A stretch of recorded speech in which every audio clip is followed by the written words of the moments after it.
Assalamualaikum warahmatullahi wabarakatuh. Saya Agustina Yuningtyas dari kelas 11 AP1. Mohon izin melakukan uji bantara. Poin pertama, agama Islam.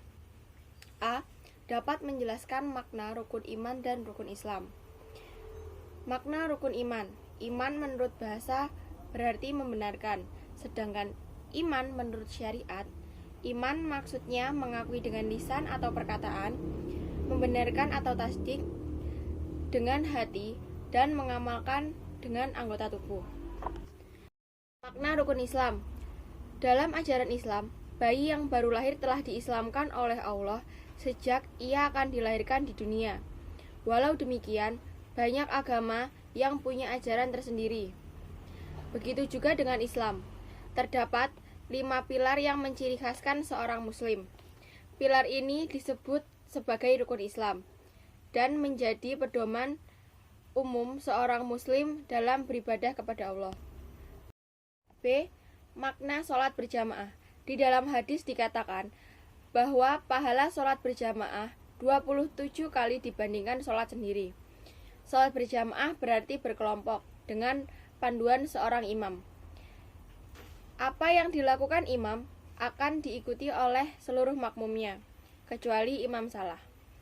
Semua makmum harus berbaris dengan saf yang teratur dan lurus. C. Makna berpuasa. Secara harfiah, puasa didefinisikan untuk menjauhkan diri sepenuhnya dari makanan, minuman, merokok, dan hawa nafsu, mulai dari fajar sampai matahari terbenam, selama bulan Ramadan atau bulan ke-9 dalam tahun Islam. Selanjutnya, doa ijab qabul. Bismillahirrahmanirrahim.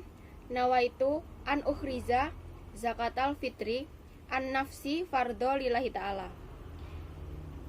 Selanjutnya, hadis dan penjelasannya.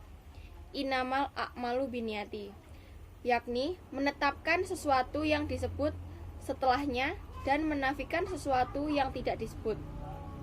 Hadis ini menunjukkan bahwa tidak ada amal perbuatan yang sah atau sempurna hukumnya kecuali berdasarkan niat. Poin kedua, berani menyampaikan kritik dan saran.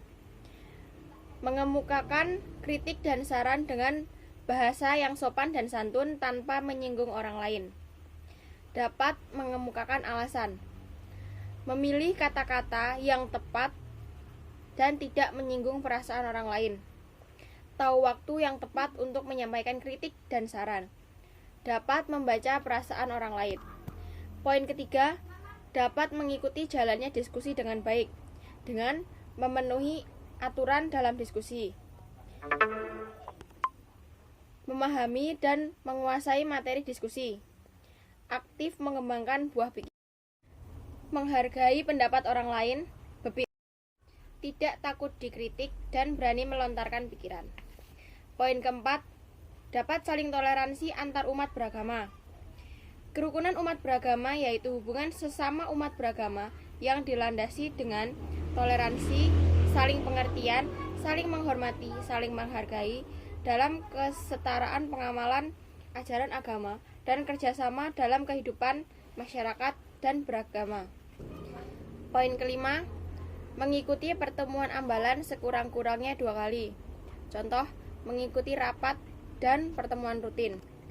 Poin keenam, setia membayar iuran kepada gugus depan dengan uang yang diperoleh dari usaha sendiri atau membayar dengan uang hasil berjualan online. Poin ketujuh, dapat berbahasa Indonesia dengan baik dan benar dalam pergaulan sehari-hari. Contoh, menggunakan bahasa Indonesia saat di sekolah atau bertemu dengan teman-teman. Poin ke-8, telah membantu kegiatan ambalan. Contoh, mendirikan perkemahan dan ikut serta dalam kegiatan persami. 9. Telah ikut kerja bakti di masyarakat minimal 2 kali. Contoh, ikut membersihkan masjid dan kerja bakti membuat taman di sepanjang jalan kampung. Poin ke-10, dapat menampilkan kesenian daerah di depan umum minimal 1 kali. Contoh, kesenian tarian, nyanyian, pentas drama saat malam tirakat atau malam pentas seni atau acara lainnya. Poin ke-11, mengenal, mengerti, dan memahami isi AD dan ART Gerakan Pramuka. Keputusan Presiden Republik Indonesia Nomor 24 Tahun 2009 tentang pengesahan anggaran rumah tangga Gerakan Pramuka. Keputusan Kuartir Nasional Gerakan Pramuka Nomor 203 Tahun 2009 tentang anggaran rumah tangga Gerakan Pramuka. Poin ke-12, dapat menjelaskan sejarah kepramukaan Indonesia dan dunia. Dimulai pada tanggal 25 Juli 1907, ketika Lord Robert Baden-Powell, saat itu sebagai Letnan Jenderal Tentara Inggris, untuk pertama kalinya mengadakan perkemahan pramuka di Pulau Brownsea, Inggris selama 8 hari. Selanjutnya pada tahun 1908, Baden-Powell menulis buku tentang prinsip dasar kepramukaan atau Scouting for Boys, yang artinya pramuka untuk laki-laki. Pada tahun 1920 merupakan tahun yang sangat berpengaruh dalam sejarah pramuka, di mana untuk pertama kalinya diadakan jambore di dunia. Poin ke-13, dapat menggunakan jam, kompas, tanda jejak, dan tanda-tanda alam lainnya dalam pengembaraan. Cara menggunakan kompas. Letakkan kompas di permukaan yang datar.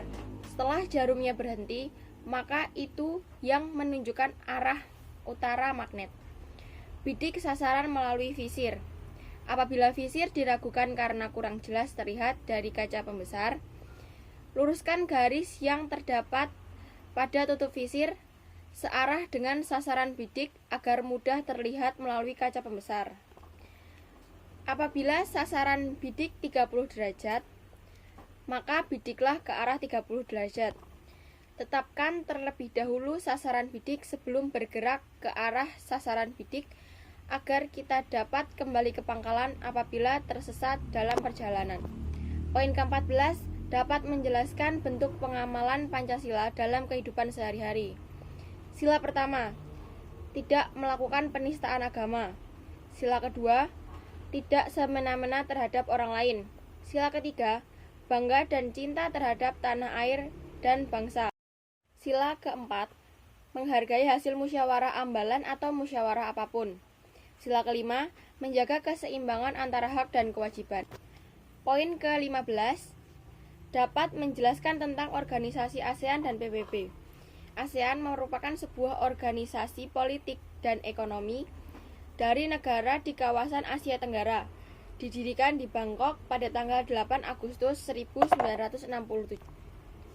PBB adalah sebuah organisasi internasional yang anggotanya hampir seluruh negara di dunia. Poin ke-16, dapat menjelaskan tentang kewirausahaan.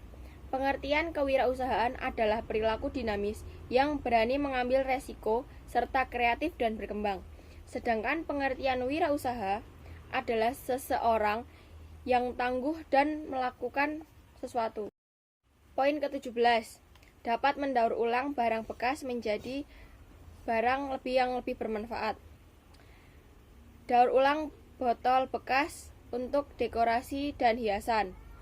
Mendaur ulang plastik saset bekas minuman untuk pembuatan tas dan baju dari barang bekas. Poin ke-18, dapat menerapkan pengetahuan tentang tali temali pioneering dalam kehidupan sehari-hari. Contoh, membuat rak sepatu dari bambu yang ditali dan membuat jemuran dari bambu. Poin ke-19, selalu berolahraga, mampu melakukan olahraga renang gaya bebas dan menguasai satu cabang olahraga tim. Contoh, olahraga voli. Poin ke-20, dapat menjelaskan perkembangan fisik laki-laki dan perempuan. Perkembangan fisik pada laki-laki. Tumbuh jakun, suara lebih berat dan besar, dada lebih membidang. Pertumbuhan pada perempuan. Tumbuh payudara, pinggul mulai membesar, bentuk tubuh membulat, pertumbuhan tinggi, badan berhenti, dan mengalami haid. Poin ke-21, dapat memimpin baris berbaris dan menjelaskan peraturan kepada sangganya. Peraturan baris berbaris yang digunakan di lingkungan pramuka ada dua macam, yakni dengan baris berbaris menggunakan tongkat dan tanpa tongkat. Untuk yang menggunakan tongkat, memiliki tata cara tersendiri di lingkungan pramuka. Adapun yang tanpa menggunakan tongkat, mengikuti tata cara yang telah diatur dalam peraturan milik TNI ataupun Polri. Poin ke-22 dapat menyebutkan beberapa penyakit infeksi degeneratif dan penyakit yang disebabkan oleh perilaku tidak sehat. Penyakit infeksi contohnya TBC, tetanus, pneumonia. Penyakit degeneratif contohnya diabetes mellitus, jantung koroner, obesitas, hipertensi. Penyakit yang disebabkan oleh perilaku yang tidak sehat, contohnya stres berlebihan dan meminum alkohol. Poin ke-23, ikut serta dalam perkemahan selama 3 hari berturut-turut, seperti perkemahan Jumat, Sabtu, Minggu yang diadakan di SMP. Sekian dari saya, mohon maaf jika ada salah-salah kata. Wabillahi taufik walhidayah. Wassalamualaikum warahmatullahi wabarakatuh.